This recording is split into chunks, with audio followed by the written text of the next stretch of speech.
सोलापूर कृषी उत्पादन बाजार समिती उपसभापती सुनील कळके तर सभापती दिलीप माने यांची निवड झाल्याबद्दल भव्य सत्कार करण्यात आला। यावेळी अक्कलकोटचे आमदार सचिनदादा कल्याण शेट्टी तसेच सोलापूरचे कृषी उत्पन्न बाजार समिती व्यापारी व शेतकरी बांधव मोठ्या संख्येने या जल्लोषमध्ये उपस्थित होते। तसेच सोलापूर कृषी उत्पादन बाजार समितीचे सभापती दिलीप माने यांची निवड झाल्याबद्दल दिलीप माने साहेब यांचा सत्कार, पीआय संतोष सेनाळ यांचा सत्कार करण्यात आला। तसेच यावेळी सौ प्रिया शेजाळ व आदी मान्यवर मोठ्या संख्येने उपस्थित होते। नांदगी गावचे श्री नागन्ना मामा बनसोडे यांची कृषी उत्पादन बाजार समितीचे संचालक पदी निवड झाल्याबद्दल त्यांचाही सत्कार करण्यात आला। तसेच दिलीप माने साहेब यांचा भव्य सत्कार करण्यात आला। बिरप्पा सुरवसे, श्री नागन्ना मामा बनसोडे, सुभाष उकले, रविकांत सुरवसे तसेच अभिषेक बनसोडे, प्रतीक भावते, प्रमोद कुलकर्णी, सीएस ग्रुप नांदणी दक्षिण सोलापूर यांच्या वतीने दिलीप माने यांचा सत्कार करण्यात आला। यावेळी सर्व शेतकरी बांधव व व्यापारी मोठ्या संख्येने उपस्थित होते। तसेच कृषी बाजार समितीचे उपसभापती सुनील कळके तर सभापती दिलीप माने यांची निवड झाल्याबद्दल हार्दिक अभिनंदन। शुभेच्छुक गणेश भालेराव पत्रकार। सभापती दिलीप माने यांची निवड झाल्याबद्दल भव्य सत्कार सोलापूर येथे हारून महासूद पठाण अध्यक्ष विद्यालय नीलमनगर सोलापूर। यावेळी हाजी पीर अहमद सय्यद सदस्य तसेच हाजी रसूल शेख अध्यक्ष हारून महासूद पठाण यांच्या हस्ते दिलीप माने साहेबांचा भव्य सत्कार करण्यात आला। सोलापूर कृषी उत्पादन बाजार समितीचे सभापती निवड झाल्याबद्दल सत्कार करताना दिसून येत आहे। सोलापूर कृषी उत्पादन बाजार समितीचे सभापती दिलीप माने यांची प्रतिक्रिया। सोलापूर येथे कृषी उत्पादन बाजार समितीच्या परिसरात उपसभापती सभापती निवड झाल्याबद्दल जल्लोष साजरा करताना शेतकरी व बांधव दिसून येत आहे। दिलीप माने यांचा सत्कार करून फटाक्याच्या बाजाने आणि गुलाल उधळून जल्लोष।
यावेळी नरोळे श्रीशैल बसवेश्वर पाटील, उदय उर्फ रेवसिद्ध चंद्रकांत पाटील, प्रथमेश वसंत बनसोडे, नागन्ना माळप्पा माने, दिलीप ब्रह्मदेव, शिवदारे राजशेखर, हसापुरे सुरेश, सिद्धरामप्पा अलगोंडा, इंदुमती परमानंद, विभूते अनिता केदार, मार्तंडे अविनाश श्रीधर, पाटोळे सुभाष रामचंद्र कळके, सुनील ब्रह्मानंद उपस्थित होते।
सोलापूर सिद्धेश्वर कृषी उत्पन्न बाजार समितीची निवडणूक आणि आज सभापती उपसभापतीची दोन्ही निवडणूक आहे. अतिशय चांगल्या पद्धतीनं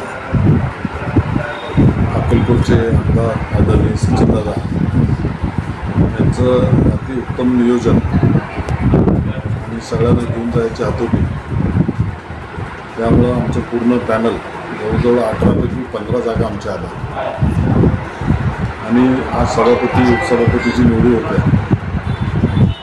याच्यातसुद्धा आम्ही तिघंजण इच्छुक होतो, पण ह्या इच्छुकांना मार्ग काढणं आणि त्यांना हाताळणं अतिशय बारकाईने सचिनदादांनी हाताळलं आणि आमच्यातल्या एक मताने सभापती आणि उपसभापतीची निवडी झाली. महाराष्ट्राचे मुख्यमंत्री आदरणीय फडणवीस साहेबांनी आम्हाला खूप मोठं सहकार्य केलं, त्यांनी आम्हाला बळ दिलं. नेहमीच कामामध्ये सहकार्य करण्याची भूमिका आदरणीय मुख्यमंत्री साहेबांनी आम्हाला दिली, नेहमी करत असतात. पण या निवडणुकीच्या संदर्भात जेव्हा सुरुवात झाली तेव्हा आम्हाला प्रत्यक्षात त्यांनी सांगितलं की तुम्ही जरा तुमच्या पाठीशी आहे आणि आम्ही त्याला तुमच्या विश्वासाला पात्र राहू आणि ती निवडणूक लढवली, जिंकून दाखवली. त्यांच्या नेतृत्वाखाली पुढील 5 वर्ष चांगल्या पद्धतीने काम करू. शेतकऱ्यासाठी बाजार समिती अतिशय महत्त्वाची आहे की निश्चितपणे शेतकऱ्याच्या फायद्याची कामं आम्ही बाजार समितीमध्ये करू, एवढंच मी आजच्या ठिकाणी सांगतो. शेतकऱ्यासाठी आता काय करणार अनुभव आहे, त्यामुळे शेतकऱ्यांमध्ये महाराष्ट्र शासनाचे सगळे आणि केंद्र शासनाचे शेतकऱ्यासाठी हिताचे निर्णय असतात, त्यामुळे आपल्या माध्यमातून